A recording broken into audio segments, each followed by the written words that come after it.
Novel corona virus विश्वव्यापी महामारी का रूप इख्तियार कर लिया। ऐसे में जरूरत है हम सबको एक दूसरे का साथ देने का, क्योंकि यह खतरनाक बीमारी न बंदूक से डरता है, न तलवार से, न तोप से डरता है, न ही बम से। ये डरता है तो सिर्फ अकेलेपन से, और इसकी ताकत भीड़ भाड़ में और भी ज्यादा बढ़ जाती है। इसलिए आप सबसे अपील है, कृपया घरों में रहे और घर में रहकर जाबाज सैनिक की तरह इस खतरनाक बीमारी को लड़ने में शासन प्रशासन की मदद करें। धन्यवाद।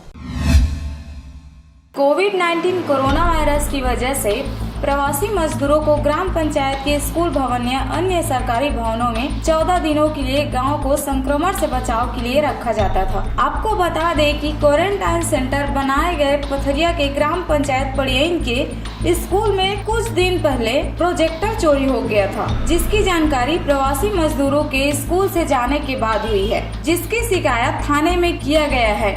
मिली जानकारी के अनुसार प्रोजेक्टर लगभग 50 से 60 हजार रुपए का बताया जा रहा है। स्कूल के प्रोजेक्टर को किसी अज्ञात व्यक्ति द्वारा चोरी किया गया है, जिसका खोजबीन पथरिया पुलिस के द्वारा किया जा रहा है।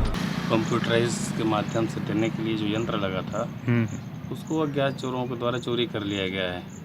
इस संबंध में स्कूल प्रबंधन एवं शाला विकास समिति के द्वारा पतासाजी किया गया और अपने स्तर में हम लोगों ने खोजबीन का प्रयास किया। क्वारंटाइन का समय का ये मामला है और अनुमानित कीमत उसको बताया गया है 50 से 60 हज़ार रुपये की कीमत है।